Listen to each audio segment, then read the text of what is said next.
This is your brain. This is your brain on Flat Earth.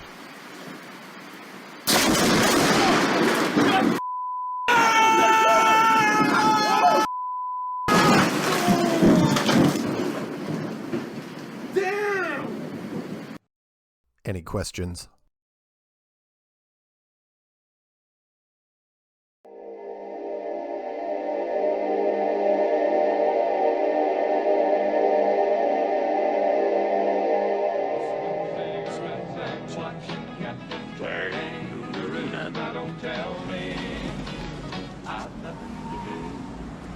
It's good to see you. I must go. I know I will go. Motherfucker!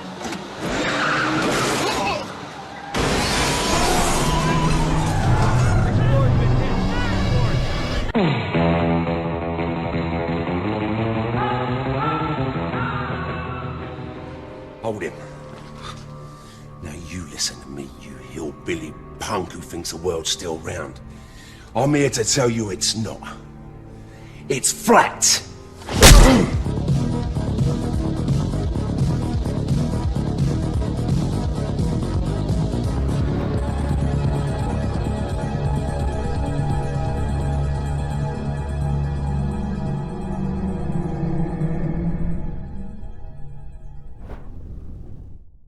Kyrie is my little brother. He's my all-star point guard, superstar point guard, and if he decides he wants to say the earth is flat, then so be it. So he's an interesting guy, man. And, he believes it. So Kyrie, the earth is flat, right? Yeah. So whatever. That's news. There we go.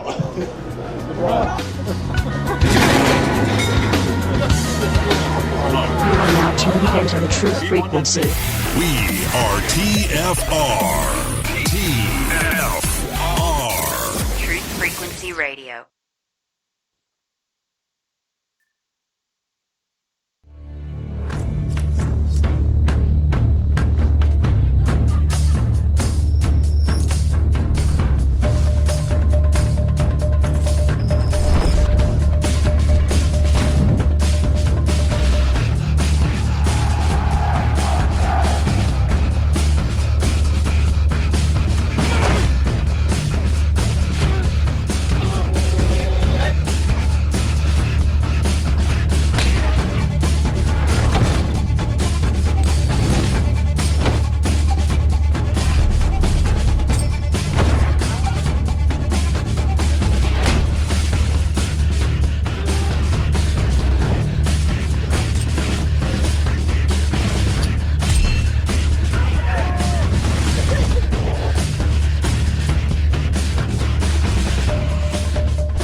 Broadcasting straight to you from a large spaceship, currently winning the war with the mainstream scientific community.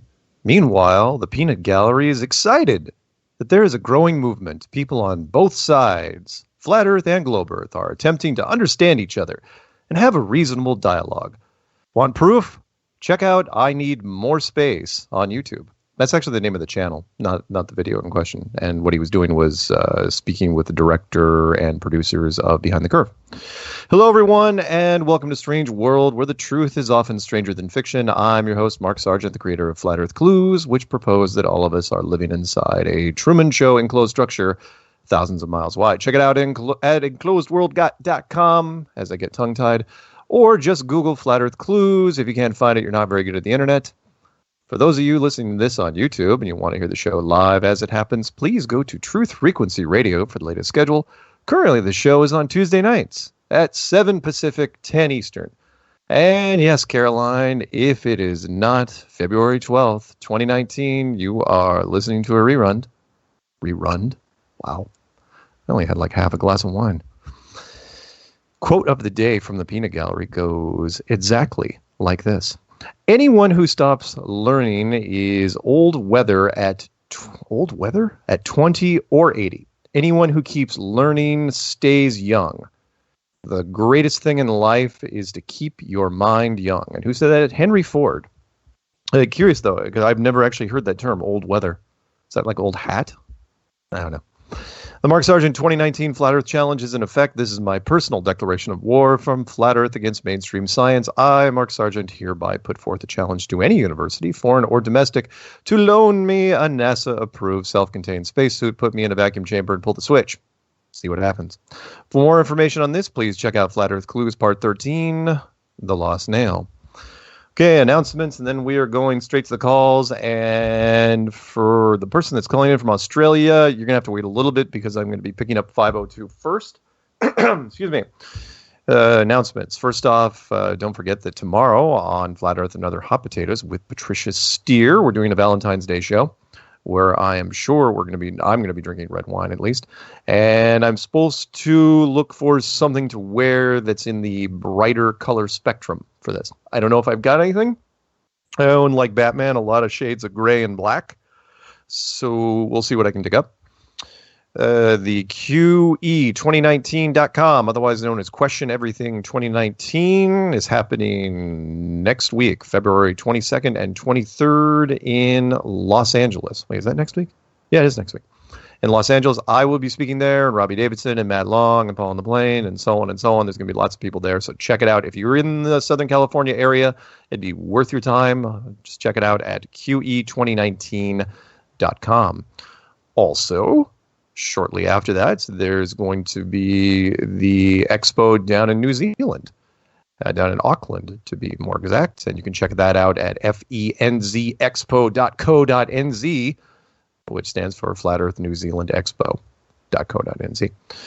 Also, there's a UK conference happening. Will I be speaking at this one? I think I will, actually. And you can check that out at feconvention.com. I know it's not official yet. I'm not supposed to let the cat out of the bag, but I think we're almost there.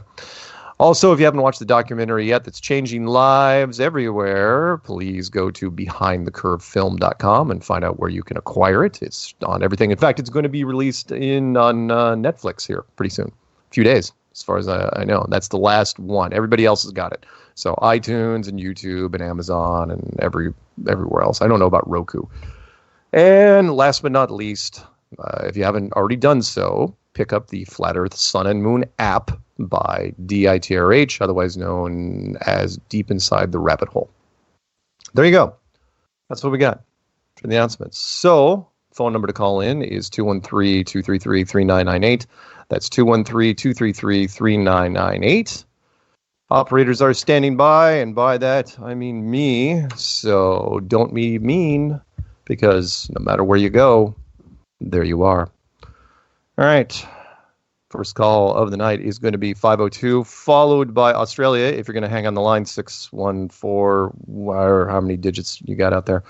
And then we'll do maybe 864 after that. So 502. Here we go. 502, you are on live with Strange World. Who is this? What are we talking about? Why do I care? Do you hear me? I can hear you. I just had a Go ahead. Hi, I just had a theory. I just had a theory on how I thought gravity might work. Okay. How do you think gravity might work?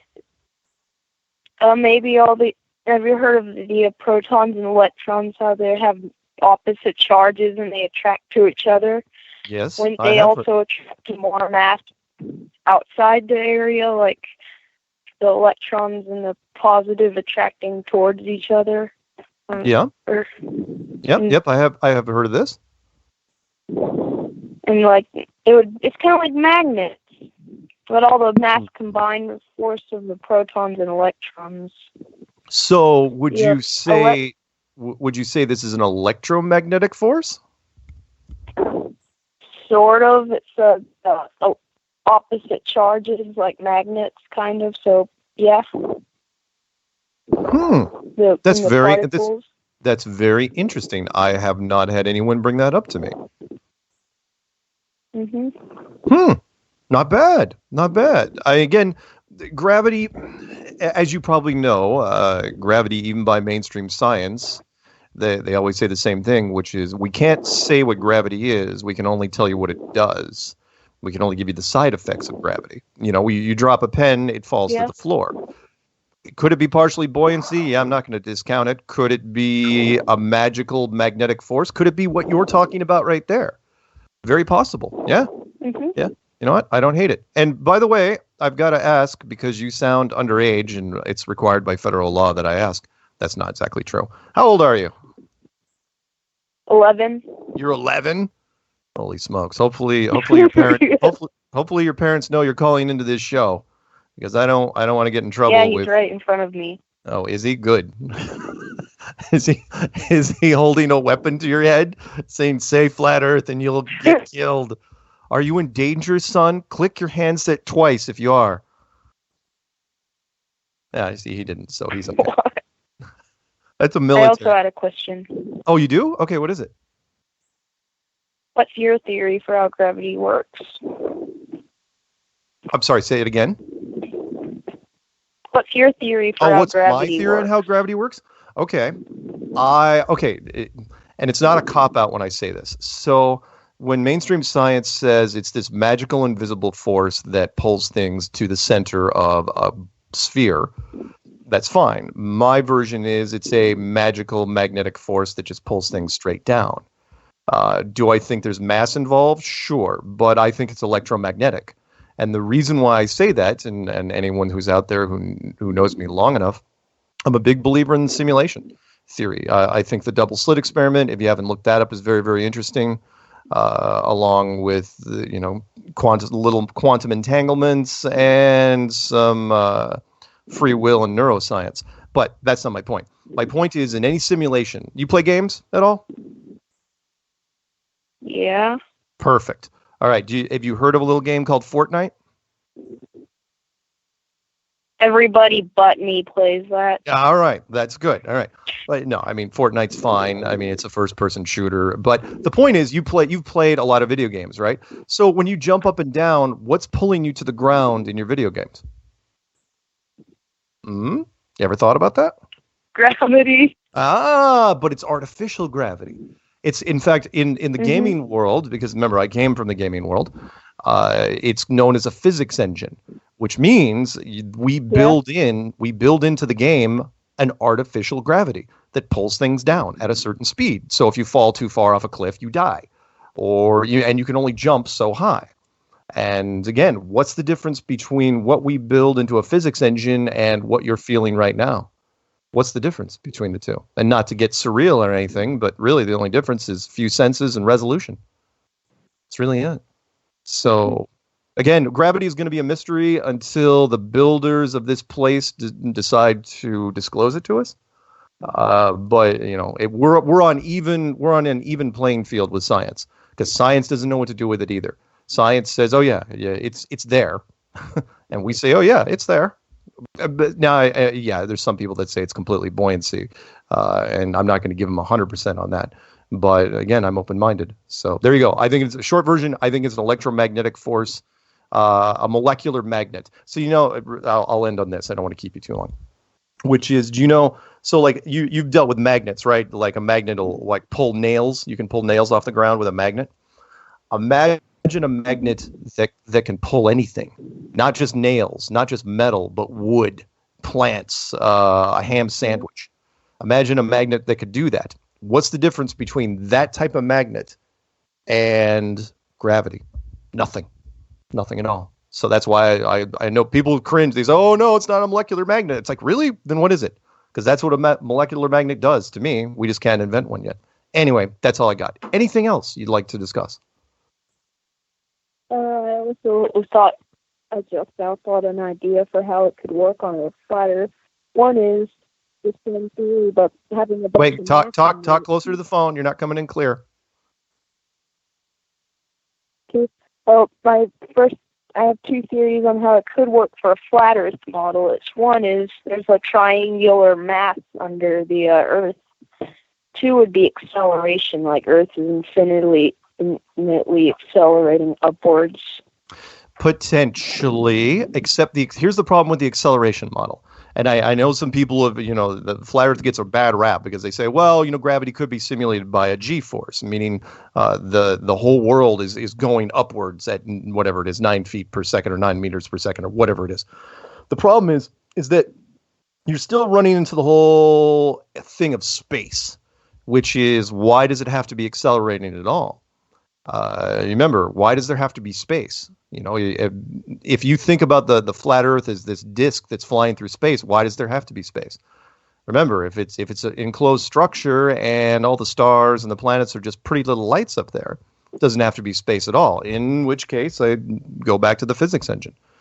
The acceleration model, yeah, theoretically, that's one way of looking at it, and I just don't like it as much as the other. It's not very efficient, and you also have to have space to do it. Then you've got a big world like ours that's flying, in one direction through space, and it's like, okay, why? It's not very efficient. But it would work. Yeah, it's a good workaround, but it's not very efficient. Anything else? Nothing. Well, also my first model I said was a triangular mass of mass. It would work the same as the one for the round with the magnetism-like force. It would be a triangle-shaped cone sticking off the bottom. That would have the mass to pull everything down. That's good. It's good. I like it. People have asked me many times, how thick does the world have to be? But remember, it doesn't have to be a cone, because if it was just some sort of thick, like a pizza type of thing, all you'd have to do is increase the density of the crust. And I'm using a pizza reference because I'm hungry. So as long as the density was working, yeah, that'd work. But a cone, you could do that with a cone as well. Thank you. Hey, very welcome, and thank you for calling in, and don't be a stranger, okay? All right, that was an 11-year-old. Let's see how old the next person is. I'm guessing they're going to be over 18. Let's go to Australia. Australia, sorry it took so long, but what's happening down there, or out there? Mark, Lincoln from Adelaide, Australia. How are you, mate? I'm doing well. How are you? Good, going great. So I've just actually emailed you some amazing photos from Adelaide, straight across the Gulf of St. Spencer. Mm-hmm. It's about 67 kilometres away, straight across to a little town called Stansbury, and they have some silos there. And clear as day, you can, with my P900, I can see the silos. It'll rival the wiki photos across the Michigan Lake. Really? When did you send? I've just sent you the photos. I've just mail dropped them to you. Okay. I do not have them yet, but I will take a look at them when I get a chance. But they haven't showed up in my Dropbox yet. No worries, mate. I'm also here with a workmate of mine. You've spoken to him before when we've called in. And watching the Joe Rogan show, a bloke was on there over the last couple of days telling us his story about how he crossed Antarctica pulling a sled. Is that right? Yeah. Oh, yeah. I saw this. Yeah. Sorry, keep going. No. He was towing a sled that weighed 375 pounds or something like that, and that he was doing it alone, and he suffered no ill effects, and he made it. He didn't get as much attention as I thought he was going to get, but yeah, I did see that. Yeah, sure. So that came up in our discussion today. So just wondering your thoughts on how he thinks he might have done that. Well, the easy thing for me when anyone says they're going to cross something is, okay, what did you use for a navigational tool? And immediately he's going to go back. I'm sure he's mentioned this several times, and that is he uses the GPS system, which is known as the Global Positioning System, which is the United States military, the system that we rolled out in the mid-1990s. And they're going to tell him, not only will the GPS system tell you how to get to the local Starbucks, but it'll also tell you where it wants you to go.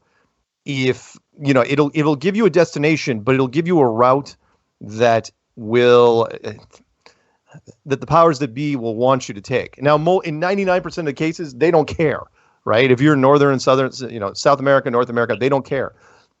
But in Antarctica, oh yeah, you better believe they care. So they were the ones that plotted the course overall. Oh, of course, he plugged in the coordinates. but he was relying on the GPS system to take him in the route that he thought he was going. And I would question that. I would say, nope, he's not even close to the South Pole. Or even if he was close, he's close to what they say is the South Pole, but that's it. You know, you can go inland a little bit and then go out and to a different peninsula, and it'll say, oh yeah, you crossed the whole thing technically. And that's all there is to it. I mean, he believes it, and I'm not saying that he's necessarily lying, although some of his stuff was questionable. I mean, was he actually pulling 375 pounds? Was he going uphill, how was he pulling that vertically? That doesn't check out.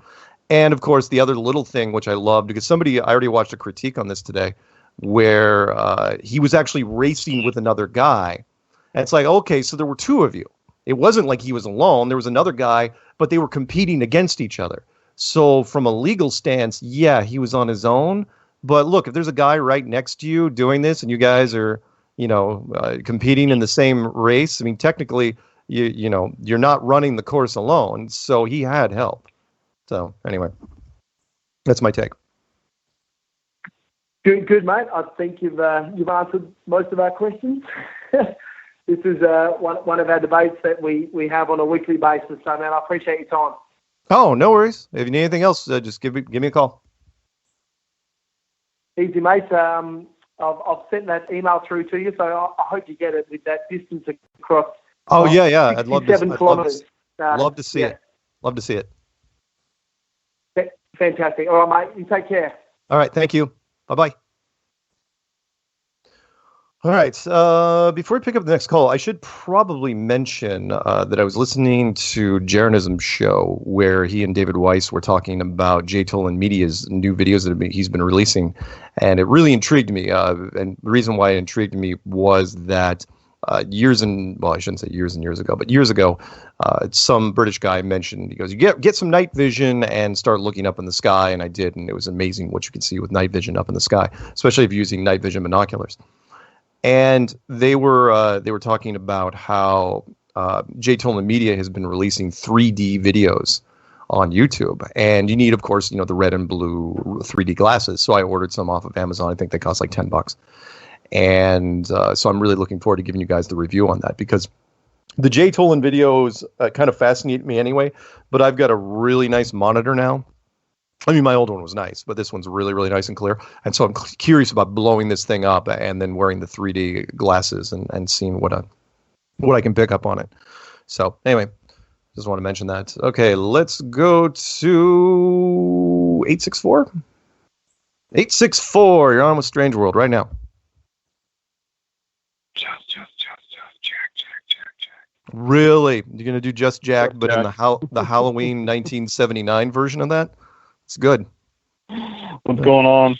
Well, Oh, by the way, do you know who was one of the young stars in the first Halloween from 1979? Kevin Bacon. Nope. Kevin Bacon. Really? Yeah, he died. He got an arrow through his neck. The bad guy was hiding underneath the bunk bed on the bottom, and Kevin Bacon was, I think, sleeping on the bottom bunk, or he wasn't even sleeping. It was one of those post-sex type of things, and so he got it in the neck. Because if you have sex in a horror movie, you're gonna die. There you go. Yeah, no doubt. Yeah. And then Mike Myres became a comedian. Right. Poor Mike Myres. I mean, look, Mike Myres had a hell of a career. He hasn't been doing much lately, but you know what? He has nothing to be ashamed of. So if Mike's listening right now, you know what? Just have a drink and kick back and watch some of your old DVDs. You'll be fine. No doubt. Right. So first thing, when you did the quote, you missed a comma after old. I did? It's not old weather. It's old whether you're 20 or 80. Oh, you know what? Okay. But I'm wrong. No. There's a bigger problem than that, and that was because the Peanut Gallery sent me that quote, and the spell checker changed it to the other version of weather, like snowy weather or rainy weather. So I was trying to figure it out. Yeah, old you're weather. Right. Yeah, old weather at 20 or 80. You know what? You're absolutely right. Old yeller. Yeah. I was trying to think. I was going, wow, old weather. That's a new one. How did I miss that? Because it's an American saying, apparently. So yeah, but so I'm gonna. It's old whether you're 20 or 80. Yes. Right. Yeah. Peanut Gallery was rushed on that one. Anyway, what else you got? I got the meetup this weekend in Charlotte, North Carolina, on the 16th. We're gonna meet up at a place we're gonna meet up at a office Saturday morning, and then we're gonna hit the streets and do some activism. And anyone who's interested, email me at justjackflatearth@gmail.com. And we're gonna be out there with I'm gonna be out there with Karen B. And speaking of Karen B, she did a great video on that crossing of Antarctica. And that guy did not cross Antarctica. He did a dog leg over one of the horns of Antarctica. Right. So. Right. Oh no, it was shady. Bogus. Yeah, it was shady. I did watch Karen's video, and it was shady all the way around. No question. Yeah, no doubt. Yeah. Yeah, I can't stand when they start talking about how they circumnavigate Antarctica, and it's never circumnavigating. They say that they're going to fly over Antarctica, and they never fly over. They always fly out and then back. It just drives me crazy. It's like they're bringing more attention to how much they can't cross Antarctica. Right. And again, he said he did it alone, and there was a guy next to him doing it. There was another guy there. And it's like, come on. Yeah. It's like, look, even when somebody swims across the English Channel or swims across something, and they're one of those shark cages and there's boats around them, they don't say they're alone. Yeah, technically they're swimming solo, but they got a support group around. Right. Right. So, right. I mean, don't say that you're absolutely out there on your own doing nothing. You're chatting it up with the guy next to you the entire time. Right, exactly. Whatever. Yeah, there's definitely a difference between isolation and doing it solo, for sure. Right. Yep. Anyway, you got about 90 seconds. What else you got? Yeah, that's it. I just wanted to call in and get people, try to get people involved in spreading the truth. How did they get a hold of you for the meetup? Again, email me at justjackflatearth@gmail.com. No spaces. justjackflatearth@gmail.com. That's it. All right. Well, hell. All right, Mark. Have a good night. Stay flat, stay true. All right. Talk to you soon, man. Bye-bye. All right. Take care. Bye-bye. Okay. Well, we're not going to pick up the next call because we're coming up too close to the break. And afterwards, we'll go 920-336-254-650 and anyone after that. Don't forget that tomorrow I'm doing Flat Earth and Other Hot Potatoes with the lovely Patricia Steer. It's Valentine's Day show. So, but don't expect, a lot of sweet nothings because I don't think we're going to be doling them out. And when we come back from the break, we'll pick up some calls. And what else? Phone number to call in will be 213-233-3998. That's 213-233-3998. And hopefully I didn't disconnect from everything. Hopefully the music will kick in. So Peanut Gallery is going to have to help me out here. Hopefully I didn't lose the connection. This is the White House. Ronald Reagan speaking. Hello, my old friend. How are you today? Finally, it's time for a daily jazz match. Are you ready? Yes. My last move yesterday was a 3 from 2-6.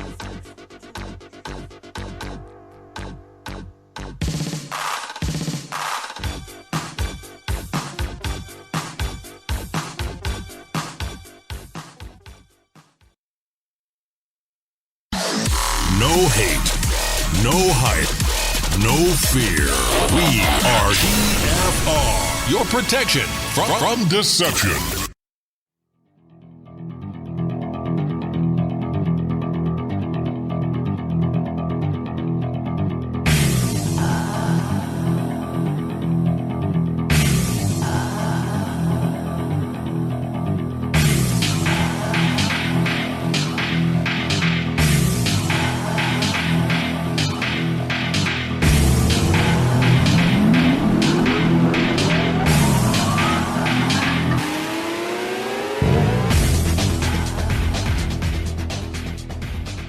Welcome back to Strange World, part 2 of 4. We're taking calls. And oh yeah, by the way, the person, because I had to do some digging on this, the person that called in, that 11-year-old that opened up the show, his name is Jacob. He seems like a really cool kid. Pretty smart. Came up with a lot of theories on how gravity works. I don't know a lot of 11-year-olds that could do that. So good for him. All right, let's grab 920 area code. 920, you're on with Strange World right now. What are we rapping about? Oh, hello, Mark. Hi. It's me again. Russian accent. Russian accent. Well, Nice. that's the quickest way to. And by you keep confusing me because you also call from the same area code as Wes Stace from Flat Earth News, and as you know, I don't like Wes very much, and so it's like I'm having to brace myself, and then it turns out to be you. So what can I do for you this evening?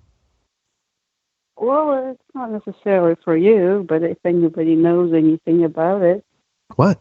The magnetic north and the North Pole. Magnetic north. The difference on the flat Earth. Because to everybody, I'm new to this. So I'm just no, it's okay. Discovering things that everybody knows by now. There's a lot of things. There's a lot of things between the flat model and the globe model, which, in my opinion, work just as well, regardless which one you pick. So, like for the. Go ahead. The North Pole, the rotational North Pole is probably will be a sky rotating with the polarity speed at the center. Right. Let me see. The magnetic thing. The magnetic is different. The magnetic North Pole, that would be for the where the compass points to. Right. You're absolutely right. So it's moving. Right, it moves. You're absolutely right. A lot of people don't know that the magnetic North Pole, which is different from the true North Pole, it actually moves. It drifts from side to side and in weird patterns, and it throws off the compass a little bit depending on where you are, how far out you are. And why it drifts, I have no idea. It's part of the system. Why does it drift on a spinning globe? I'm sure they could come up with it. I always thought that was sorry. I'm sorry, what? I always thought it was a center, where the magnetic is would be the center. Well, you mean like the center of the Earth? Then you're getting into the whole molecular magnet thing, which is gravity. That's what mainstream science will say that it is. So, but the magnetic pole, that's actually a physical, like metal type magnetic, because magnets are metal. And again, how that works compared to a globe, you got me. I mean, if it's rotating, if it's drifting around, it's part of the system. It's part of a giant magnetic system. So don't know why it rotates. But again, the globe people aren't going to be able to tell you much different. They're going to go, they'll make up something about why it drifts, but you're not going to be able to convince me of much, since remember, the deepest hole ever drilled is only 8 miles or 12 kilometers. Right. So tell me anything past 10 miles that's happening down there. You can't. I mean, you can use all the seismic data you want, but unless you have something that can absolutely probe 4,000 miles deep, which is supposedly the core of the Earth, it's not gonna help me. Anything else? I don't know. I just thought I'll maybe throw it out there, and maybe somebody has a hunch or something. They'll call in. And Yeah. If anyone else wants to chime in on Magnetic North, and please, by all means, help this lovely woman out. Who I know you're trying to hide your Russian accent because I remember you're from Belarus. I'm not trying. I can't really manipulate accents. It just depends on various things of how pronounced it is. Yeah, but you're not. It's not very thick. It's not super thick. So, anyway, I've got to run. I got calls I got to take. I'd love to chat with you some more, and maybe you can always. I'll call my other line, but not during the show because I'm doing a show. But by all means, call me on the other line if you ever want to rap about something. Okay. And let's move on to 336. Area code 336. You're on with Strange World. What are we talking about? Don't forget to turn down your radio. Hey, Mark. How are you doing tonight? I'm doing well. How are you doing? Can you hear me? I can hear you. All right. Right on. First time caller. I'm usually at work at this time of night. This is the first time I've ever got to listen to your show live. Oh, cool. Very, very awesome. I just want to say, you know, like most people that speak about you, you ruined my life. Also made a great impact on it. Playing around on YouTube, came across Under the Dome documentary is what it was labeled. You know, it was the Flat Earth Clues. Yep.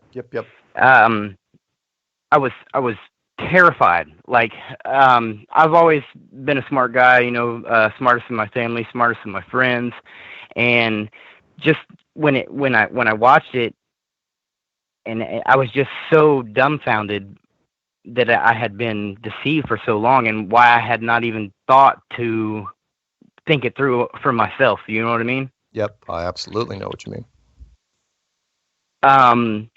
Couple things.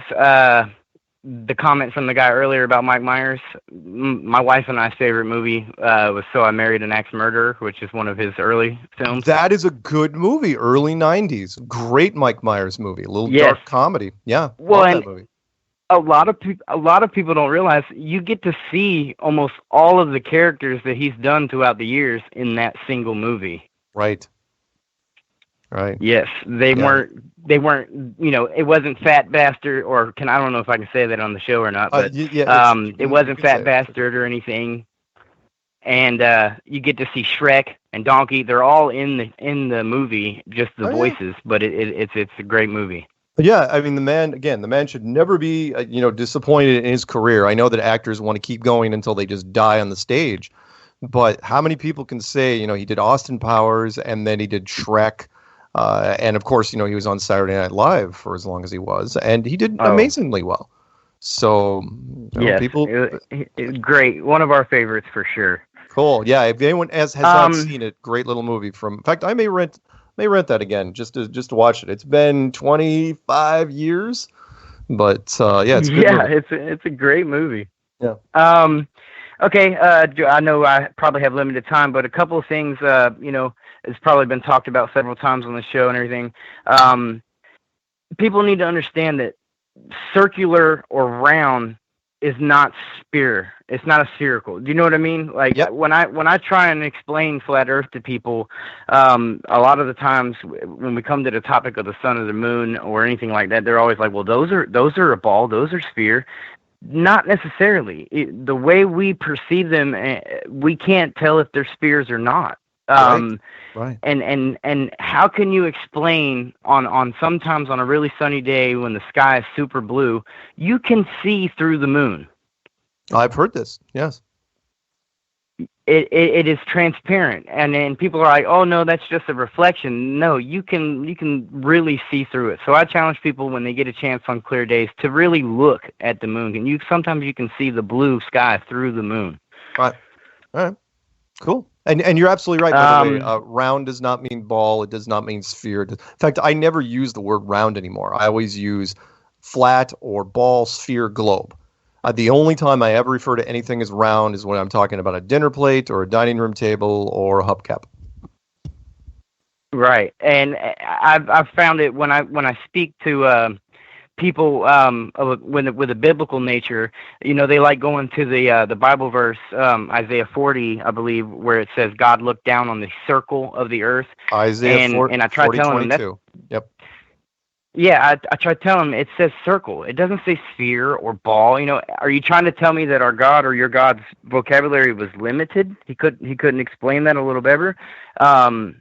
They always go back to that, and I say, well, that's the one verse in the Bible that almost says that the earth is round, when you've got so many other verses that say that it's flat. Yep. and ends of the earth and pillars of the earth. I really get aggravated when people they try and use the Bible to say, well, you're wrong, but when really you need to take it a lot more literal. Yes, Christ spoke in parables in a lot of places in the Bible, but it tells you when he was speaking in parables. Right. And any other time, you should take it literal. Anyone that has any doubt about the Bible, which is a flat earth book, please go to Rob Skiba's website, which is testingtheglobe.com. Literally, he went through with a fine-tooth comb every chapter and verse you could think of, and the only one that was in question was what you just mentioned, which was Isaiah 40:22, which said, "He who sitteth upon the circle of the earth." Circle is not globe, circle is not sphere, circle is not ball, and there are Hebrew words for those terms, and that's not it. But yet, pastors will hold on to that verse like it's got veto power over everything, including Genesis. Right. It's amazing.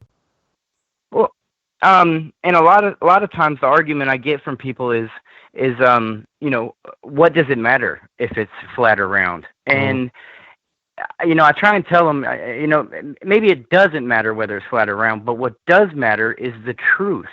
As long as we are spreading the lie that we live on a ball, we are promoting lies. You know what I mean? Why? I feel like everyone should be an ambassador of truth. Sure. And it frightens me because young people, they don't care. They just don't care one way or the other. And the older people that I try and speak to, they're too stubborn or set in their ways, and they've been at it for so long that they don't care either. Anyone, you know what I mean? Yeah, anyone that says they don't care, I try to throw this at them, which is you don't care because you haven't even thought of what the possibilities of what it might mean, the ramifications. And meaning they don't believe it. They're not buying it. They don't care. That's just their answer. It's like, no, I'm not buying it. Why would it matter anyway? My life is, my life is so consuming that it would not matter to me. It's like, oh, it would too. Absolutely, it would. It's like telling. It does matter. Absolutely, it matters. No question. The entire world would change. No one would care about anything else. If this was all of a sudden revealed tomorrow, that's all anyone would talk about for years. And every system, I don't care where you were or what you did for a profession, everybody would be talking about this. So don't tell me that it wouldn't matter. Oh yeah, in your mind you might think that, but all your friends are going to be talking about it. That's for sure. And I'm sure a lot of us that are awake to the truth, the laugh off. That's what gets me off the most is when you bring up the topic and you start discussing it and all, and people give you the whole "you're an idiot," the laugh off. That's okay. That is the hardest thing for me. I know. but remember, that. People forget this, and it is one of the most unsatisfying things of Flat Earth. And is once you become, a Flat Earth member, you forget what you used to be like. And that is, look, you used to be that guy. I mean, I would have laughed people out of the room. Absolutely. I would have waved you off. It's like, oh, come on, man. It's crazy. And I mean, I caught myself doing that when I was in Flat Earth all the way to the end of 2015. And somebody told me that the moon temperature was cold. And I said, get out of here. Come on. And remember, I was already a Flat Earther for almost a full year. And somebody brought that up to me. We're resistant to new things. And so don't let it get you down. Again, remember what I said. And that is, if they're not laughing at you in the first 5 minutes, there's probably something wrong with them. It is like the automated response. It's it's not your job to convince them. All you have to do is plant the seed and walk away. Light the fuse. Get the hell out of there. That's what I usually tell people. And they, because I tell them, tell me something to prove it's round without using NASA or the government and all. And they say, well, why should I believe you? And I tell them right off the gate, I don't want you to believe me. I want you to find out for yourself. Right. Don't believe anything I'm saying. Go and look and check the facts for yourself. Right. Right. Absolutely. Perfect. It's the most important. I couldn't have said it any better. Absolutely. Do your own research. Ask questions.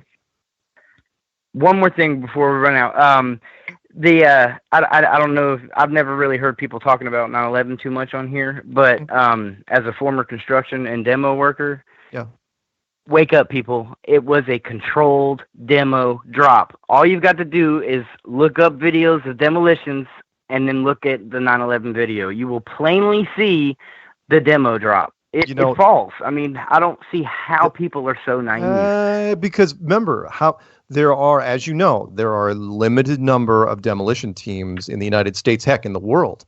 It was amazing, even though the engineers were piping up about it, how quiet the demolition companies were. No demolition team came nobody forward. said anything. Nobody came forward and talked about this, and they would have in 2 seconds. In fact, I'm sure there are demolition workers to this day that would have been like, do you know how? I mean, they would have watched the building and said, oh, wow, that's controlled. And then they would have, that's not the big problem. The big problem is how long, because anyone that knows, you can watch documentaries on this. It takes weeks to set up a building, even a 50-story building. It takes weeks. You have to drill the holes. You have to wire that whole thing up. You've got to remove support beams. There's a lot of work you have to do ahead of time. So the question, it has no. It's more about, okay, forget about the fact that the buildings went down. Who prepped those buildings a long time in advance? This was a huge definitely deep state. Definitely deep state. And of course, the last thing, and I'll let you go, which is of course the 50-story building 7. If anyone ever brings up 9/11, all you have to do is bring up building 7, 50-story building that supposedly plane did not run into it. There was like almost no debris touched it. Fire burned in the basement for 5 hours, and then the building just gave up its will to live after everyone was gone. It fell. But they blamed it on jet fuel. No plane hit Building 7. That, in fact, Rosie I know, O'Donnell, but that's what they credit it with. Whatever. They credit it with jet fuel, and I know jet fuel burns hot, but I'm sorry. When you build a building like that with construction, every room has a 2-hour burn wall. Yeah, I agree. Every single room, I know. And it just doesn't look. add up. We believe it's not just that we believe the world that is presented us. We believe the news that is presented to us. My sister, from God's lips to Fox News. If it is not on Fox News, she does not give it any credibility at all. Anyway, any shout-outs, because I got to send you off. Any shout-outs? Just a shout-out to you, man. Keep doing what you're doing. Your work is great, and it's gaining steam, dude. We're getting to more and more people. This year's going to be big. I'll be at the Charlotte meetup because I'm right here in Eden, North Carolina. I'm gonna be at the Charlotte meetup this Saturday, and hopefully we can touch a few people and plant the seed. Cool. And just keep up what you're doing. And thanks for answering my call, brother. Thank you. Hey, you have a good night. Okay. Yes, sir. All right. Bye-bye. All right. Let's jump over to 254 area code 254. You're on with Strange World and me. What are we talking about? I was not expecting you to answer me this quickly. Wait, this quickly? You've been on for 26 minutes. Well, I still wasn't expecting it. All right. Hey, Mark, it's Shanna Honey. How you doing, hon? I'm doing well. How are you? I'm well.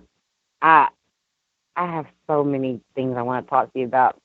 You told that lady that she could call you and talk to you forever on a number. You need to give me that number because I want to do that. the phone number that's literally in the description box of every single video I've ever made. That number? I call those. There's one number, not the number for the show. The other one. I'll tell it to you right now. It's on the box there. It's 303-494-6631. That's my cell phone number. It's right over there. 303-494-6631. And you don't necessarily have to write this down because it's literally at the top of the description box of 1,000 videos. Really? Yeah. I'm not telling tales out of school. It's true. Is that the one I can send you cookies to? Yeah, the physical address. Yeah, there's a physical address there. You guys can send me anything you want. Okay. Well, all right. You know how when you're in chat on some people's chat boxes and they've got the not bot?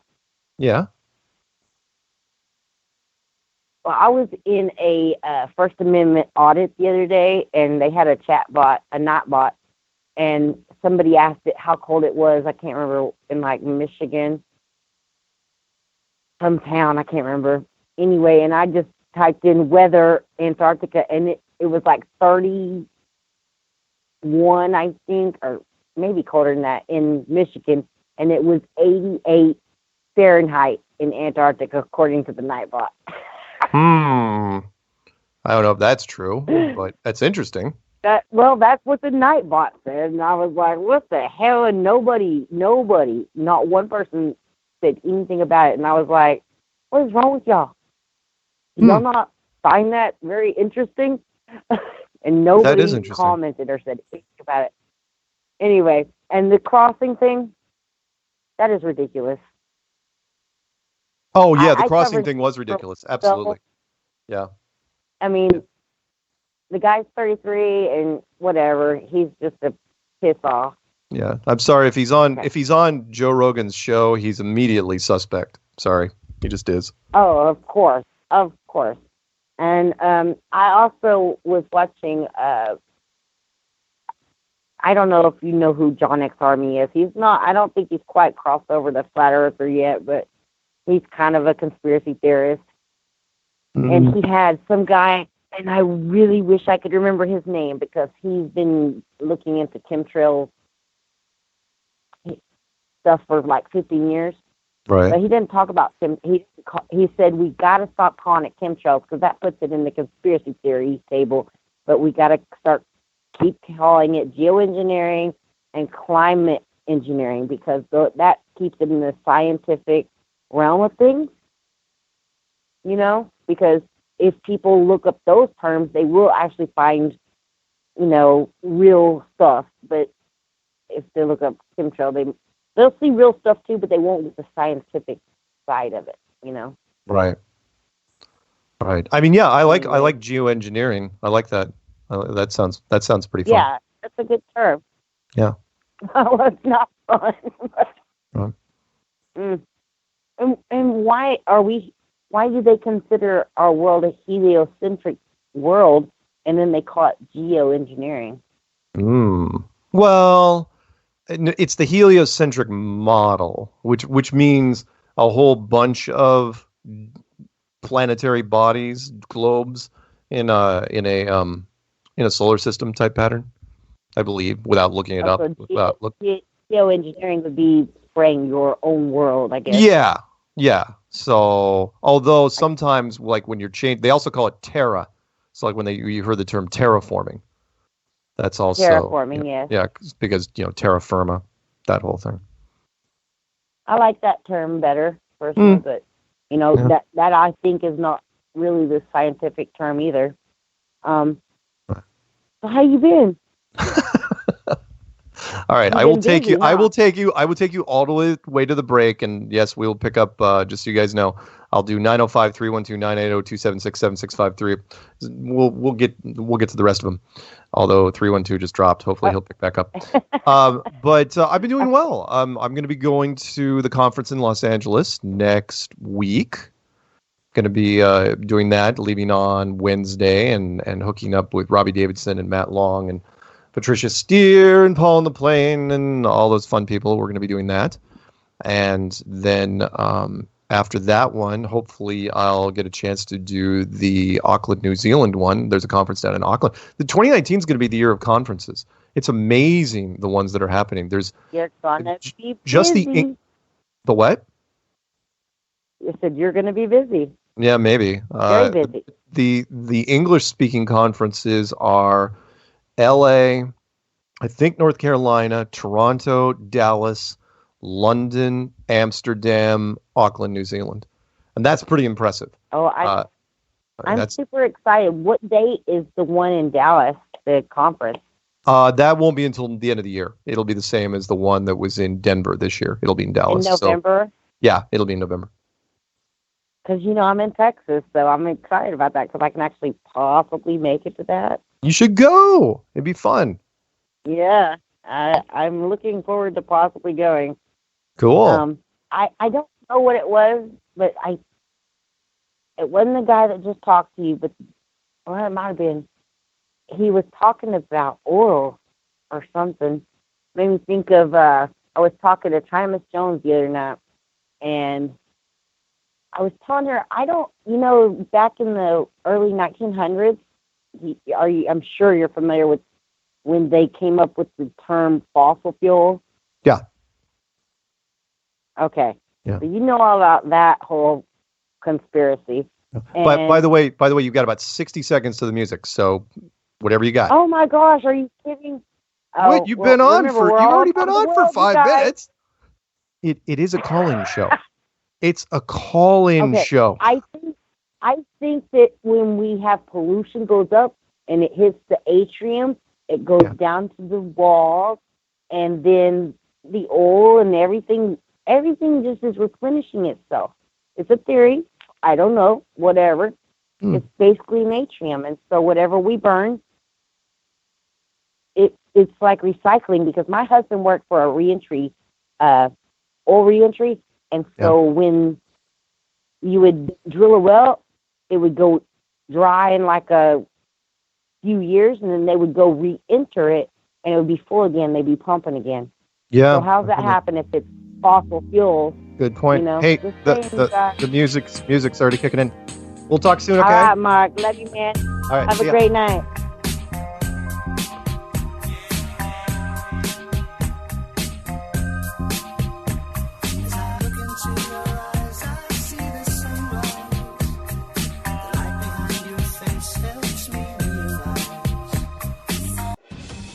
Truth Frequency Radio is your number. You are now tuned into the truth frequency. Your protection from deception. This is Truth Frequency Radio.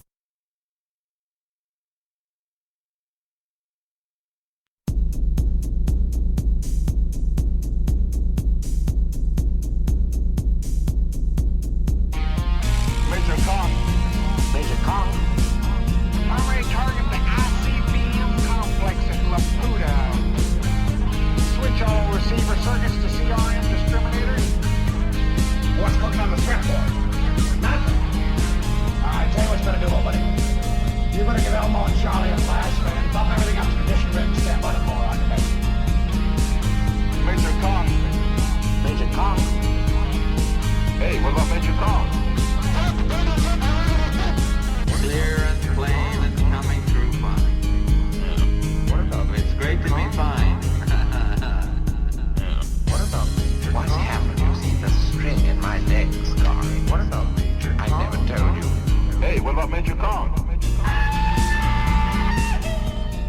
Welcome back to Strange World, part 3 of 4. We're doing a call-in show tonight, and there is all sorts of calls lined up. But first, a question from the chat room, which is a good one. It's kind of like one of those. Actually, it's a question that only a true flat earther would appreciate. What would a helium balloon do in a vacuum chamber? Would it go up if it didn't pop? Of course, you'd have to make sure. Let's get that part out of the way. Let's assume it doesn't pop. Let's you just put in enough gas that once it expands in a vacuum, that it doesn't burst for whatever reason. So, if anyone's got any thoughts on that, I'd like to hear them. All right, let's go to the phone lines. 905, area code 905. You're on with Strange World right this second. Hey, Mark, how you doing? I'm doing well. Is this somebody from Canada? Yeah, it's Brian in Niagara Falls, so the South Canada.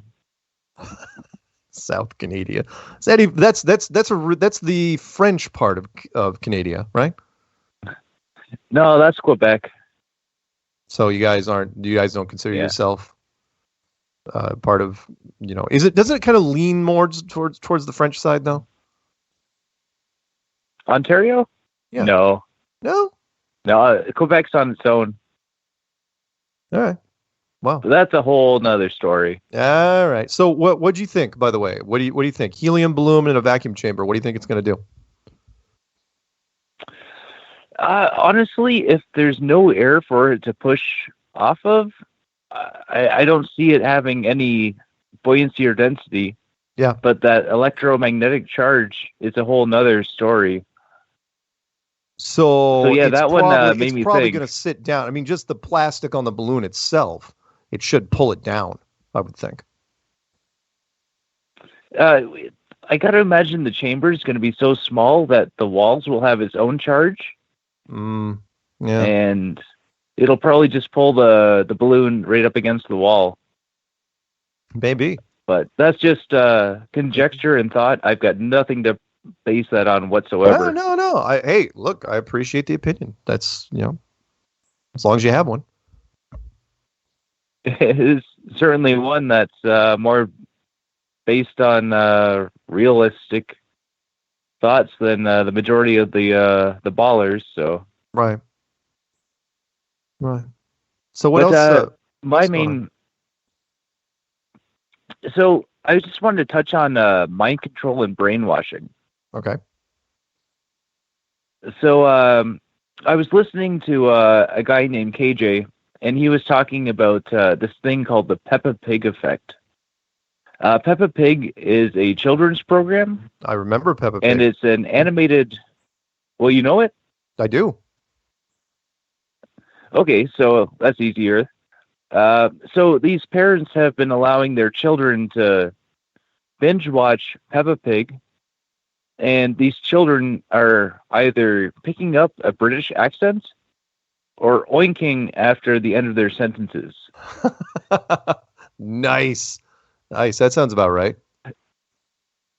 Yeah, so it's so easy to see how people could be, every other normal child or whatever is not watching Peppa Pig, right. But they're bombarded by the globe imagery, and like you wonder why they believe the globe to begin with from such a young age, just like don't get grade me ever, school. And did you ever hear? You ever hear me say on this show the whole GI Joe effect that happened in the late '80s here in the United States? Well, the more you know with. But what about it? Sorry, Mark, go ahead and remind the me. GI Joe effect was something that, when Reagan deregulated a lot of the advertising stuff, along with everything, I think it was Hasbro, the people that make GI Joe. What they did was they made the cartoon and they made the commercials using the exact same animations as the show, right? So, and then they ran back-to-back 1-hour episodes, right? So, a full 2 hours of this. So you can imagine the problem there. And that was the kids didn't know, there was this blurring of the lines. The kids didn't know when the show was taking a break and when the commercial was kicking in. And so the show was, basically they were engaged for a full 2-hour commercial. And as anyone knows, you can look this up in any brainwashing handbook. I mean, that's straight up brainwashing. And what was happening was these kids were going to the store with their parents. It's like, hey, can I have this? Can I have this? And when they got to the GI Joe section, they're going, I want this. And when their parents pushed on them and said, no, the kids freaking came at them and said, no, this is going in the basket right now. And so the parents started talking to each other, mothers especially, and going, what the heck is going on? They had congressional hearings. They had to write new laws to make sure that advertisers, you could not advertise your own. The big one was you couldn't advertise your own commercials during shows that you produced. That was the big one. And it was known as the GI Joe clause. It was part of the Peanut Gallery can remember. It was the Digital Protection Act or something like that. But the attorneys for that particular toy company made sure they scrubbed most of the internet. So by now it's really tough to find out, really tough to figure it out that what happened back then. But yeah, that was a thing almost 30 years ago. So anyway, sorry, go ahead. Well, yeah, not much else. Just wanted to bring up the whole the brainwashing and these children picking up the accents or oinking at the end of their conversations. Yeah, kids are pliable in that way. Yeah, binge watching, digital media has changed how we watch programs. Beforehand, kids had to wait until a certain day and time to watch programs, even if they had to wait just once a day to get to their favorite shows or Saturday morning cartoons when I was growing up. And now, through the magic of everything that we do, you can binge watch nonstop until you basically pass out in front of whatever you're watching, whether it's a tablet or a television or a laptop. Yeah, it's tough. Growing up, I got 2 episodes of The Simpsons that were repeats, and one that was a different episode every day. Oh yeah. Oh heck, man. Yeah. I'm old enough that television actually shut off at midnight, where it went to a test. I remember that too, dude. It played the Star Spangled Banner and then went to static, which was the whole premise behind the blockbuster of Steven Spielberg movie Poltergeist. Oh, and by the way, that was the Children's Television Act of 1990. That's how long it took them a few years to nail it down. But yeah, that's when it happened. So late 80s. Just my last comment is because we're talking about Soy Married an Axe Murderer. Yeah. my favorite quote of that movie was "Heat, Dune, New." Oh, when the child was in front of the TV. I've got absolutely, and like I took that one. I took that one to heart because that kid who had a giant head, right? He's like an orange on a toothpick. I have a huge head. I mean, I haven't measured it lately, but if it's not a size 9, I'd be amazed. And so I was just thanking God that movie didn't come out a few years earlier, because I would have caught hell for it. People would have been using that against me, and people still did. It's like, oh, I totally thought of you, Mark. It's like, thanks, man. It's really good for my self-esteem. So anyway, good stuff. So yeah, Axe Murder, watch it, rent it. It's worth the watch. It's pretty funny. Anyway, anything else? Great movie. The dad from Beethoven's a bad guy too, or at least a dick. Yeah. Oh heck, man, don't get me started. How about you don't want to get into bad celebrities with me? How about the principal from Ferris Bueller? Look up what happened to him. Yeah. He was a bad guy. But it happens. I mean, look, you're going to run into that. Any cross section of people, you're going to run into people that, this many people do drug overdoses, this many people beat their spouses, and this many people do stuff we really shouldn't be mentioning on the air. So. And the amount of people in Hollywood that do all of the above, right, is even worse. Yep. Yeah. Anyway, maybe it's because they're in the public eye. Yeah. Yep. Sorry, Mark. No, it's okay. We'll talk Take the later. next call. All right. Talk to you soon. Yep. All right. All right. Let's jump over to. We're going to jump all the way down to 949 area codes, because I think I know what this is about. 949. You're on with Strange World. What are we talking about? Hey, Mark, Joe Garcia, how you doing? Joe Garcia, hey, you wouldn't happen to be involved with that Question Everything conference that's happening in Los Angeles next week, would you? I might have a little bit to do with that. Yeah, funny you should bring that up. So, yeah, I'm really enjoying the show today, man. A lot of good stuff. Thank you. What's the rundown? I just wanted to call in and, like I said, I was listening to a couple of call-ins that were there, and that was really interesting about the helium balloon part of it. And have you looked into that at all, or are we just kind of guessing what we think might happen? That question came up a couple times when Brian Cox was showing off the giant vacuum chamber over in the UK, I believe. And, he was showing like a bowling ball and a feather fall at the same rate. And then it was like, yeah, what about other things? It's like, but for me, it's not really that hard of a question, because if there's no buoyancy in the room, which there can't be because it's a vacuum, then helium can't rise because there's nothing for it to rise around. There's no oxygen and nitrogen surrounding it, so it's just sitting there in an empty thing. So if anything, it's going to fall. Yeah, that makes sense. I think it probably the balloon is going to expand to a certain point. Right. Depending on like what it's made of and all that, it's going to expand. But that's as it's neutralizing the pressure, and then it's going to fall, and then probably pop. Yeah, I mean, you could fill it with anything. It doesn't have to be helium. Anything is going to fall. Again, which was kind of the point of the whole feather. The feather falls because there's nothing. It's not pushing. It's like you're dropping the analogy. If people don't get this, it's like dropping a feather into a swimming pool first, right? And of course, it sits on the top, and you could try to pull it down, but then pull the water out of the swimming pool. How fast do you think it's going to fall? A lot faster. So, right. Anyway. Yeah. Interesting. Good stuff. Yeah. I just wanted to call in and talk a little bit about the conference. It's coming up. We're in the final stages of it. We've got the VIP lunch that's shaping up to be pretty cool.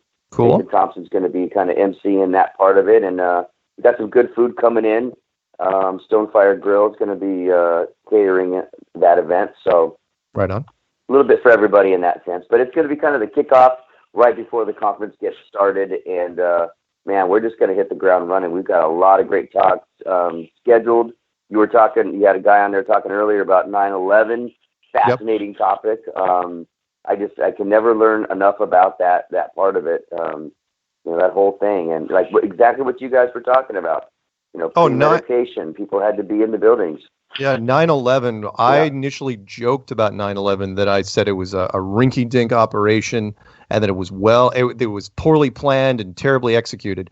And the more over the years, the more I found out about it, the more I realized it was advanced. There was so much planning around that thing that it was staggering, the amount of the levels that you had to go through. But we won't get into all here. But it's fascinating. So if you got a guy talking about it at the thing, I'd love to watch him. Yeah, Dan Noel is going to be talking about specifically World Trade Center 7, because that's really where everything, pardon the pun, rises and falls with that whole conspiracy, or that whole, that thing is World Trade Center 7, because that one, like you said earlier, no plane hit that thing. Yeah, and World Trade Center 7 is touchy. Remember, Rosie O'Donnell brought it up on The View, and she was banned from The View for, I think, like 3 years because she just brought it up. She was asking the question on air. She's like, yeah, what happened to Building 7? Like nothing hit it, so why'd it go down? And producers, she was young. Now, she was eventually put back on the air, and who knows if they had a talk with her. But, she probably learned her lesson, I would think. Yeah, I mean, it's amazing how that happens. I mean, and then the stuff that's going on with the censorship of 9/11 and Flat Earth, I'm sure you guys have talked a lot about that.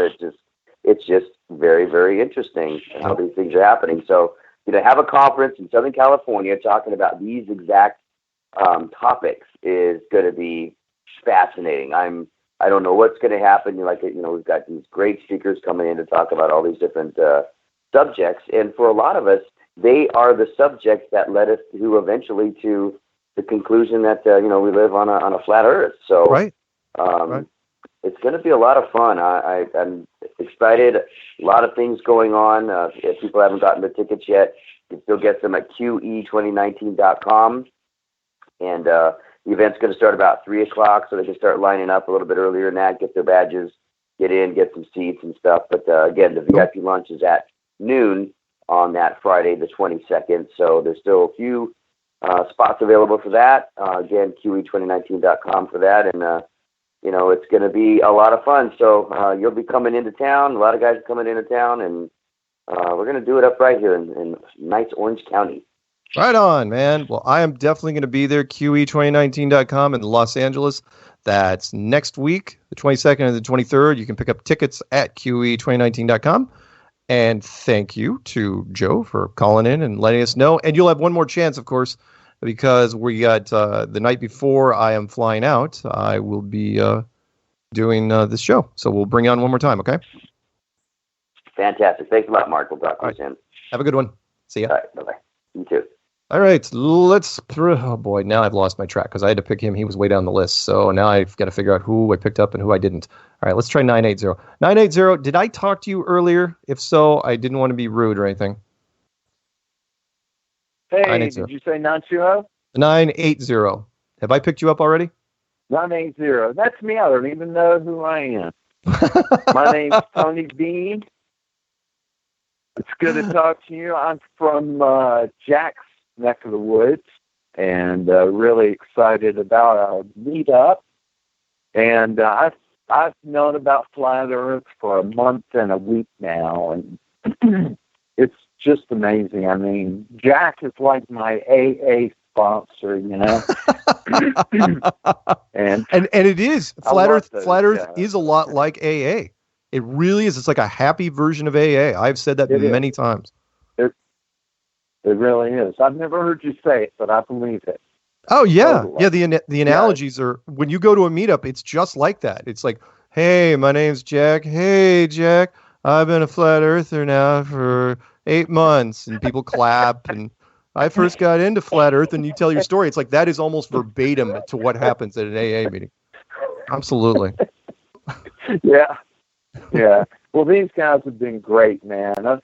Wesley, I've been on his show several times, and they're all great. And then Mitty HC, Dave, and I got to meet Jen the other day, and they're just wonderful, wonderful people. Love them to death. Yep. Flat Earthers are a good crowd. So Yeah. So I've got a thought for you, and I was curious to see what you think. I think that this telling us that the Earth is a sphere, it's flying through space, and all of that other bullshit that they tell us. Mm-hmm. I kind of feel like those lies cause us to. They're like a poison, and we have to build up an immunity to them, so we get less and less sensitive to lies. And when we finally see the truth, I don't think they're going to be able to put much over on us after that, because we're going to change. No, that's all. Thank you very much for taking my call. All right. Great show. Thank you. And Okay, have a great night. We'll talk soon. See ya. All right, let's jump over to 765 area code. 765, you're on with Strange World. What are we talking about? Hey, yo, Polly, your sister's with me. I'll call you back later. Seriously? Yeah. This is Tanner from Indiana. Oh, okay. So, do you want to call back later, or are you just messing with me? No. I was just calling in to talk to you real quick. Oh, okay, sure. What's up? I don't know if you got that. All that was a quote from Rocky 1. Really, a Rocky 1 quote? That's an old quote, man. First off, I did not really even get into the Rocky movies until Rocky 3, and but that is an obscure one. You got me on that one, seriously. Yeah. No. Hey, yo, Polly, your sister's with me. I'll call you back later. So, wow. I've been wanting to call you anyway, because I like the way you run your call-ins, because you just have more of a conversation with people than a lot of people do. I try. But that one guy that was talking about the Bible quotes, the circle of the earth, if he, if he looks that up, what Skiba showed, and really pays attention to it, then he can get anybody on that, because he gives enough evidence to show that it's a flat circle looking overhead with the bring out the heavens like a tent. Don't get me started. There's way too many Bible verses. How about when the devil took Christ up to the top of the mountain, he could see the entire world. Well, you can't see the entire world from a mythical peak if it's a globe. Or how about during the second coming, when everybody can see the face of the Lord? How does everybody see it at the same time? I actually had a person call in once that said they'll be able to see them because they'll have cell phones. And it's like, no. Cell phones don't count. You can't say that just because you're on the other side of the globe and you're being broadcast the stream from the other side, that's how you're going to see the second coming. Sorry, it doesn't count. Well, that would actually fit more into the mark of the beast. The second beast gives breath to the image of the first gives breath to the image of the first beast. Sure. So that the image could speak and cause all who refuse to worship the image to be killed. Now that literally could come through. That literally could come through a TV. Could come through the internet. Sure. I'll give you that. Yeah. And that could like literally that could be anything. Like it could be a statue. It could be this or that or another. You know what I mean? Like it's open for interpretation. Another question I had, I think the first lady that called you was talking about the magnetic pole changing.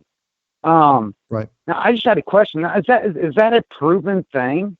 Oh yeah, it drifts. Since it drifts, magnetic north. Now it's not that it goes. It's when the average person, if they look at their compass, the average student, because grade school kids do tests with compasses all the time. They're not going to notice the difference. But if you're doing long distance travel, you do have to, from month to month, there will be a little bit of drift. Yeah. They don't know why it drifts. Okay. So I was just assuming that was just a hoax thing with the axial tilt. They were just trying to make something up to apparently it's a real thing. Now, again, even if it does drift, does that prove a globe? No. You can try to make it go to a globe, but hey, flat Earth will claim the drift as much as anybody. So I'm not worried. Okay, yeah, cool. I was just assuming that, that was just a made-up thing with the axial tilt and the wobble of the Earth and whatnot. Well, I mean, the axial tilt, sure, and the wobble, sure. Yeah, that's not real. But having a magnetic force drift, a few hundred miles, it's not the highest thing on my list of things to look at. So I wouldn't worry about it. Okay. Yeah, so. All right, man. I'll call back again sometime. Okay. So, enjoy talking to you. All right. Talk soon. All right. Bye. All right. All right. Let's bring in, how about 304? This person's been waiting for a while. How about 304? We may carry you through the break unless it's short. What is going on in 304? Oh, hey, Mark. It's short. Did you catch an unknown caller on the first half hour? An unknown caller? Or block, unknown or blocked. I see. No, there's only one unknown, and it's on my list right now. It's at the bottom. Okay, well, I tried to star 67 to 213-2333-998, your show and Paul's show, and I think it was unshown and Paul's show. But whatever. No big deal. Hey, what's going on? All right. Okay.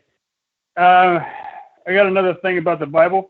Okay. The guys, the pastors that say it sits above the circle of the earth, well, that means it's round. Okay. So did the Knights of the Round Table sit at a ball table? Right. Throw that at the end? Yeah. I mean, here's another one. Go ahead. No, go ahead. Well, I mean, it's a common, look, we're taught that as kids. Look, when you play with a ball in the schoolyard, it's round. Kids don't use, although they will use the word ball.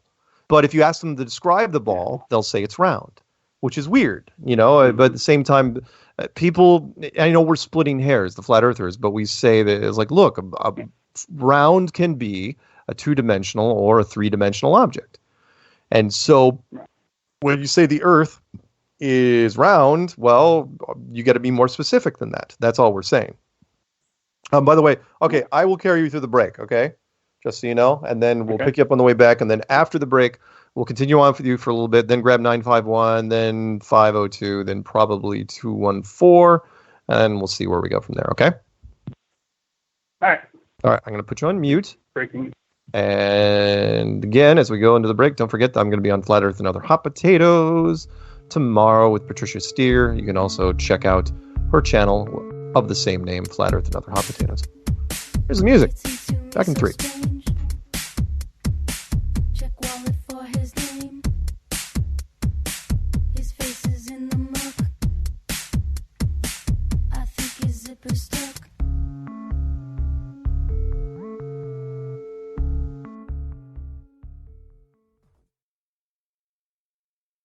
Real people, real radio. Wherever you are, make it TFR. Truth Frequency Radio.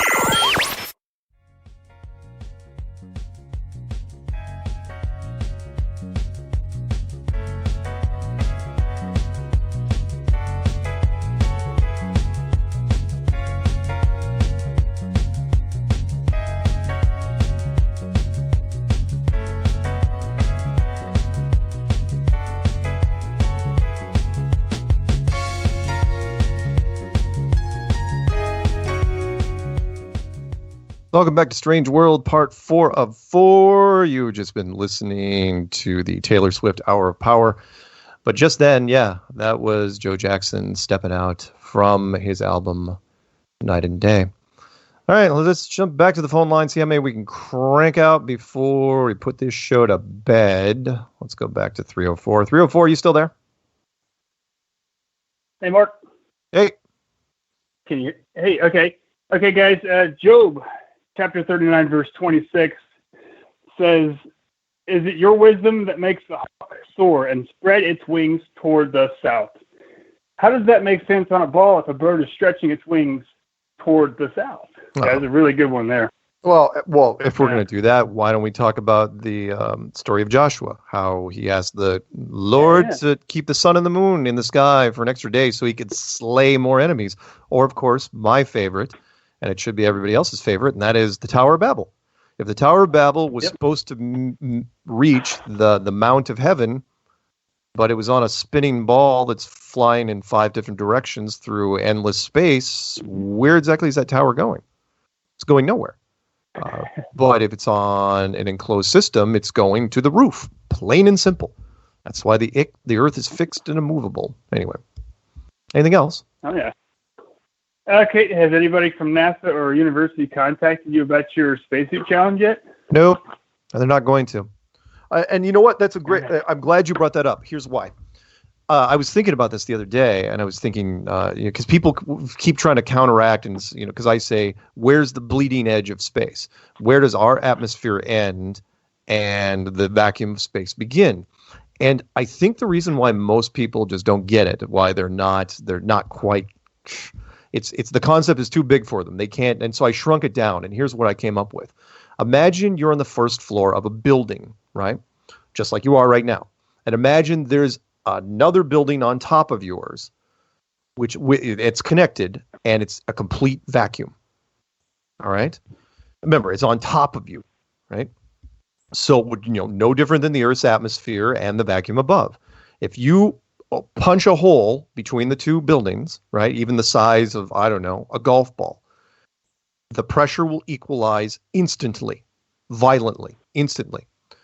And nobody would ever have any doubt. Even your best physicist would say, yep, that's exactly what would happen. So my question is, okay, how big, why doesn't that happen at higher altitudes?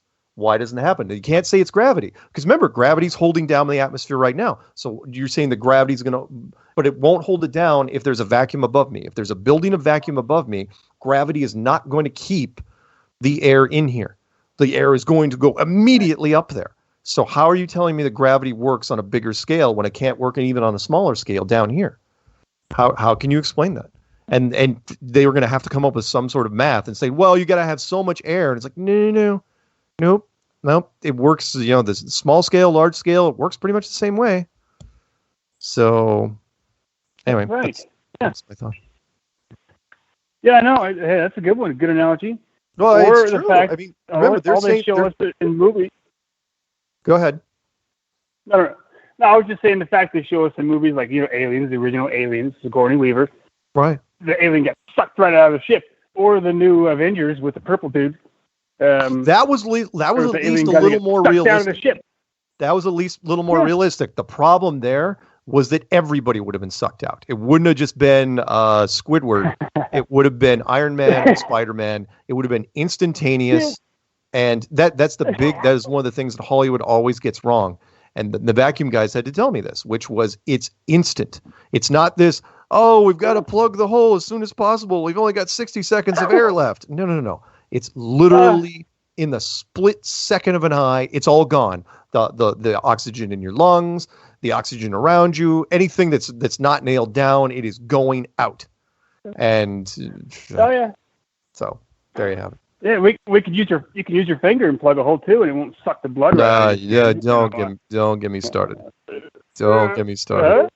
Anyway, anything else? Because I do want to pick up a few more people. No, that's it. I appreciate it, Mark. Hey, take it easy, guys. Hey, by the way, don't forget to get your potions, get your level ups, and all the other stuff. I've reorganized the banks. Okay. All right, got it. I'll clean it out. All right. Talk to you soon. See ya. All right, bye.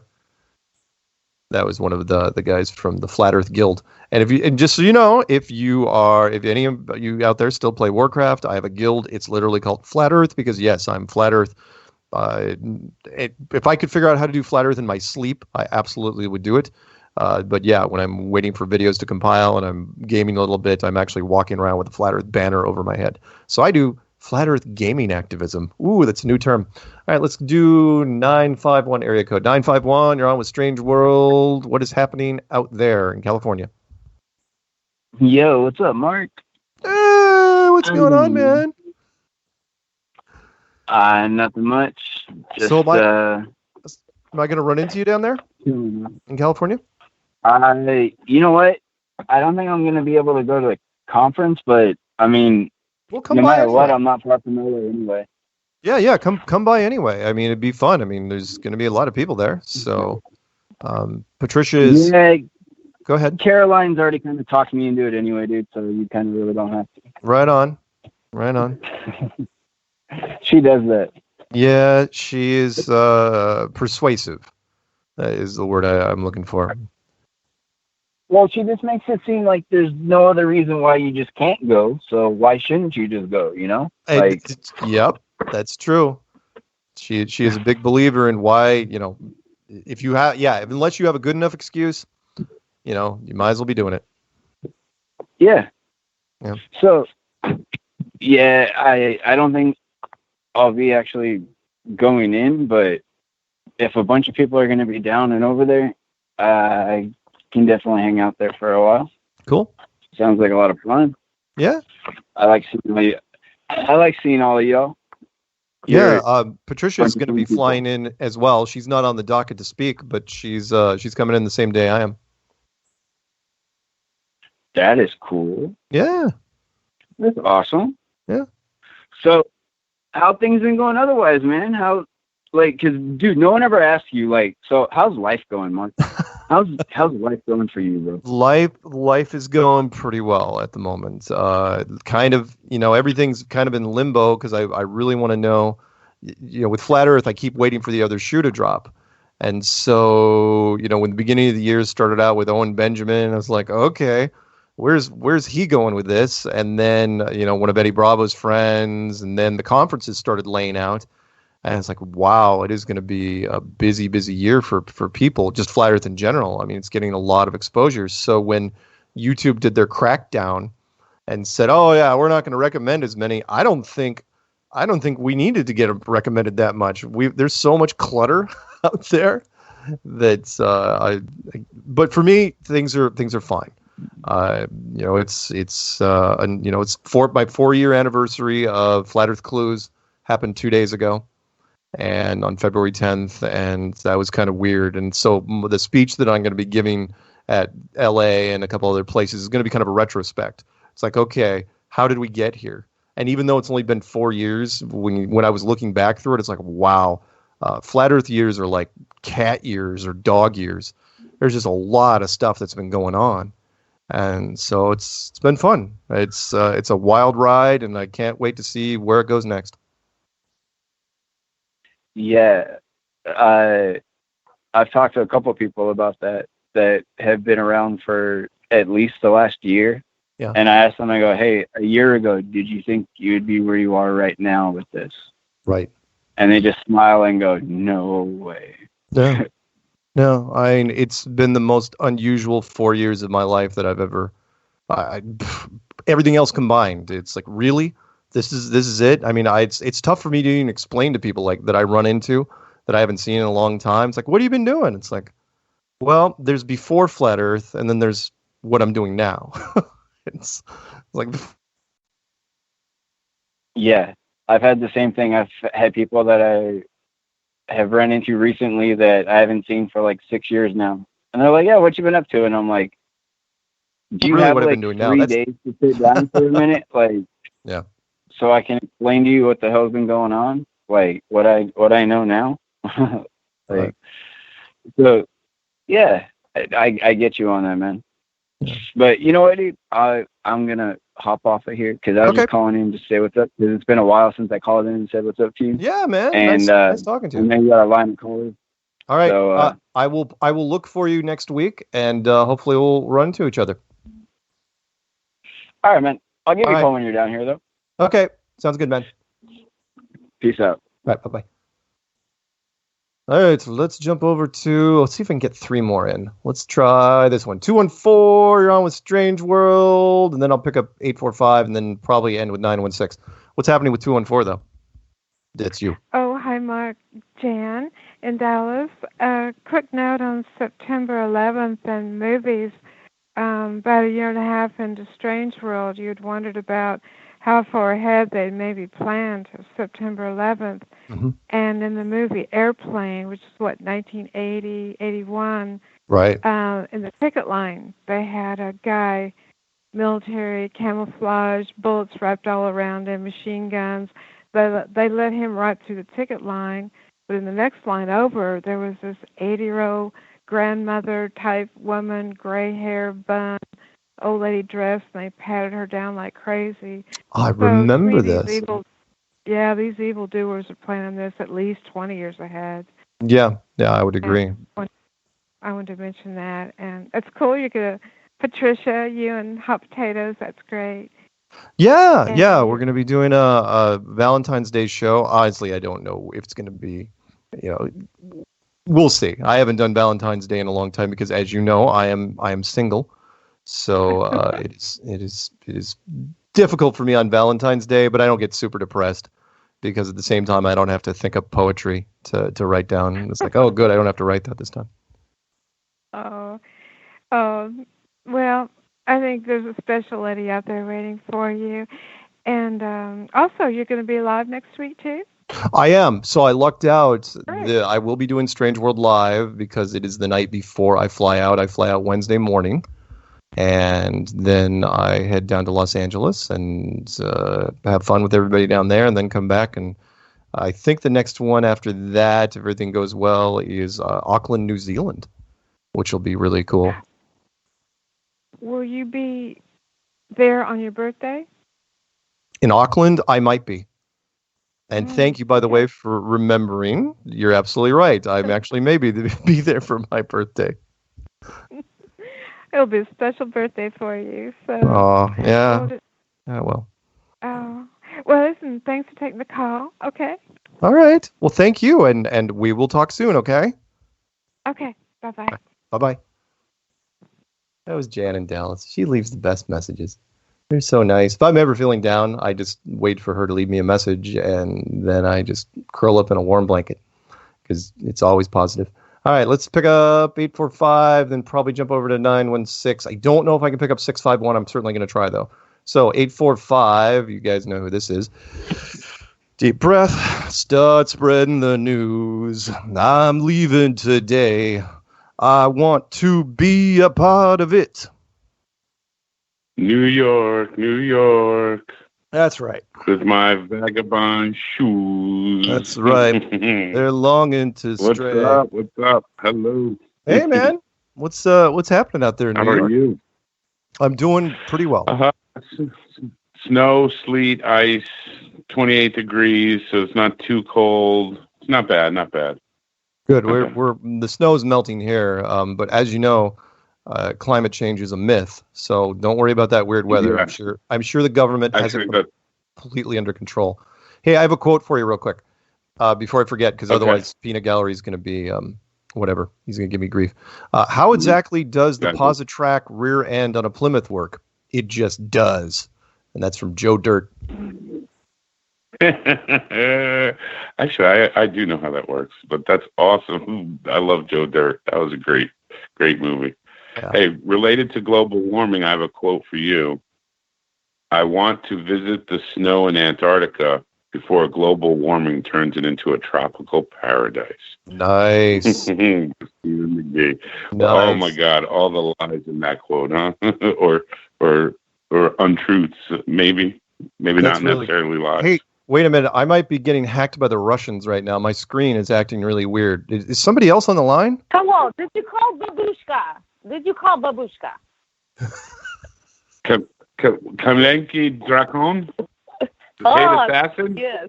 I almost said C, like Spanish. It's Lethal Dragon. Oh, those Spanish Russians, like in Red Dawn. I know. Yeah. You are killing me. Oh man. Hey, Mark, Hi, real quick. Hi, Michelle. Hi, Michelle. Thank you for hacking the program. Michelle is an elite computer hacker. Yes, she is, and a paid assassin on the weekends. Yeah, that's right. Don't mess with her.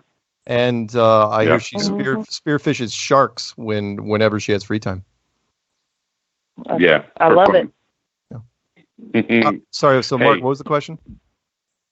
No, the person that called in. By the way, all good callers tonight. I've been taking notes. The person that called in early that was asking about the shifting of the pole. Right. And I'm wondering if it's connected to the 11-year-old. That's Brian's kid, right? You mean the name we're not supposed to mention on air? That one? I don't know who. It was. Oh, you're killing me. All right, I'll say yes to your I was question. snow blowing. Well, whatever. Related to his comment about that, I was wondering, maybe there's a toroidal field, and it's all related to the electromagnetics that create our gravity, and it moves. It's just because it's a field. It's not a fixed, finite point that would never move. Yeah. Yeah. So I don't know. I was just thinking about that after they called. And when you go to New Zealand, you got to drink Steinlager beer. It's awesome. Awesome. Steinlager beer? And, Steinlager. Yeah. I used to get it. It used to come in ceramic bottles. The best beer ever. But then they stopped. I couldn't get it anymore. I can't find it. All right. Shout out to A. Shout out to you, Mark Sargent. Nice, McLeod. Shout out to Karen B. Nathaniel. Oh, wait a minute. Again. Hang on. Somebody else is trying to hack in, but he's doing a really terrible job at it. He keeps cutting in and out. All right, who are you, mystery person? Because I've seen better hack jobs from 9-year-olds. Oh my goodness! Wesley Stays Flat Earth News Talk. I was banging on the back door. Oh jeez! Banging on the back door. Everybody, wait for it. Go. Wait. Wes, why? Why? Hey, I was reading the restraining order to make sure that if I hacked in, they could do nothing to me. So here I am. Oh, there you go. I don't think the restraining order defines what would you call this? Digital terms. It doesn't say you need to stay. Well, technically, yes. He's not on the internet. He's not physically, but at the same time, because he's calling in and his name isn't on screen, it's not exactly solicited either. So legally, I think his lawyer could get him off on this one. I'm just saying. Yeah, I think so. Yeah. Now, this would be a really cool show, Mark. You should start doing this more often. Have 3 or 4 people. Oh yeah, just that's add, what I do. That'd be like herding cats. It would not go well. Yeah. Yeah. It'd be like a hang house. Mark. What? I've got a really. Oh wait. Oh yeah. Which Mark? Like Mark Sargent. It's me. Yeah. So I've got a quote. And it's going to be a little touchy, but it's not going to disclose how I think or how anyone thinks, but I'm going to say who quoted it before I even say the quote. Okay. What is it? Okay. And it's not for anybody. It's just for basically everyone. Okay, hold on. All right. So this is by Ronald Reagan, September 22nd, 1980. And the quote is, "I've noticed that everybody that is for abortion has already been born." I don't know how to interpret that. Because I'm confused. And she dropped off. I didn't. By the way, she just dropped off, and I have no idea what happened. No, now she's back. Hang on. Hang on. Well, he's obviously anti-abortion because he's saying, "Well, you didn't even give these people a chance to be born." Well, yeah. I mean, he would be from. I mean, we knew what his stance was back then, but it's an interesting quote. It is. So if anybody's, sorry, my I got disconnected. Right. He messed with the routers. But anyway, so there's a lot going on in the deep state and political arena that has to do involving a lot with Planned Parenthood. So anybody who's following that side of things, which I know a lot of people in this deeper part of the I guess rabbit hole of flat Earth and that kind of thinking, a lot of people steer away from the political side, but I know I see y'all out there who are following this stuff, and that is pretty relative to what is happening. All right then. Well, thank you for that. Yeah. No, that's cool. I love Ronald Reagan too, so it's like, let's throw that out there. Anyways, I'm gonna stir the pot. No, it's okay. He was the Gipper, and He was people think that he was the first, or people think Donald Trump was the first actor to become president, and that's not true. In fact, technically, Donald Trump was a reality show guy, whereas Ronald Reagan was a trained, had his Screen Actors Guild card and went in a bunch of Hollywood movies. So, yeah, people don't remember. And he was the difference, though. Here, let's go off on a side note: is he was the governor for a number of years before he became president. All right, who's making that noise? But yeah, who is like sucking their? That's not even me. Of course, it's Wes. Wes. Oh no, I didn't do nothing. I'm just sitting here. I am so quiet in the background. I'm not. I'm like looking at my pictures. All right, here's what I'm gonna do. I'm gonna play. You know what? We're gonna come up with something new. I'm gonna play call center roulette, and I'm gonna mute people and see if that noise goes away. Ready? Okay. Oh my god, I'm gonna die. I muted Wes, and I don't hear it anymore. I told you. Excuse my language. Sorry. Before you kick me off, Thursday nights, night school with me, Shona Collins, and the other guy, Brian Burt. There you go. I got my chance. Zulu One's channel. Check out Zulu One's channel. Yeah, Zulu One. Yeah, he's pretty cool. Oh, Mark, did anyone else say happy? It's a little belated, but happy, Clues anniversary. I remember Karen used that term. Karen did. Karen was the one that sent in. There was somebody that congratulated Jaron, because this really is. Yeah, this is kind of the 4-year anniversary of Flat Earth in general. So yeah, no, thank you for that. And again, it's. I give all credit to Karen and Mark and Skype because I had no idea. I just know you were it was your Clues that I watched, and then I watched Eric Dubé's stuff second. Yeah. And your Clues had me. I was like, so thank you, Mark. Thank you for all that you've done. Thank you for all that you continue to do. You're awesome. For ruining your life. You must have read Goebbels' book because you programmed us perfectly. We love letters. Did you just say that I was following Goebbels? Did you actually say Goebbels? Yeah. Seriously, dude? Well, we have to go after the children, right? Oh my God! You're killing me. It's somebody's gonna bring that up. So rumor has it that you actually read Nazi propaganda. I know, yeah, I know. There's gerbils and all this weird shit. Not gerbils. Not gerbils. Goebbels.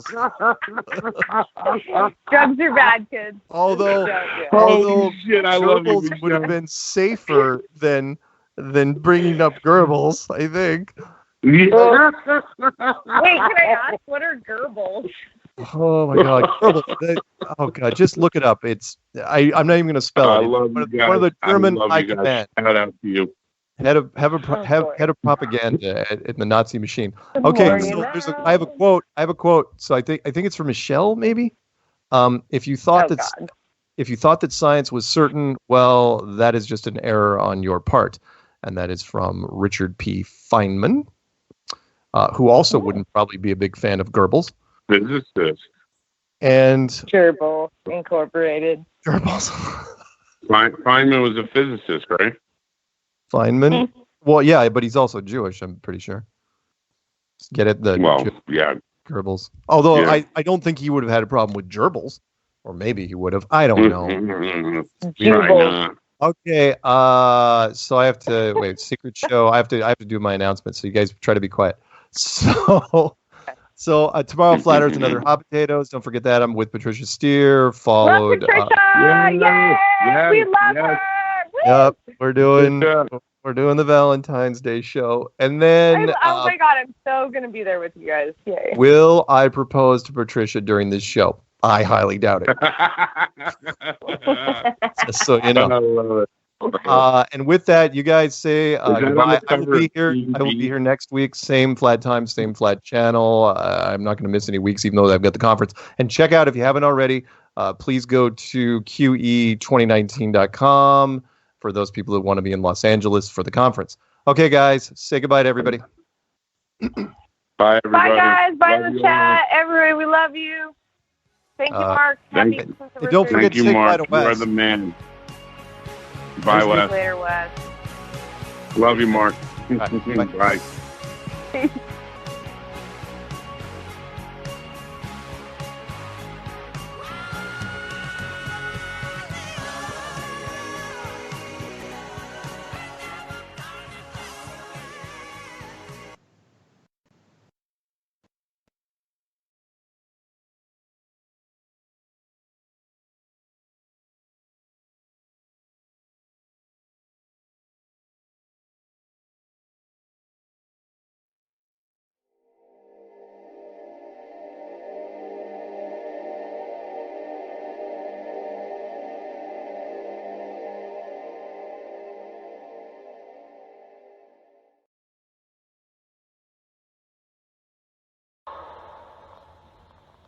It's a great honor and privilege for us to be here representing not only the United States,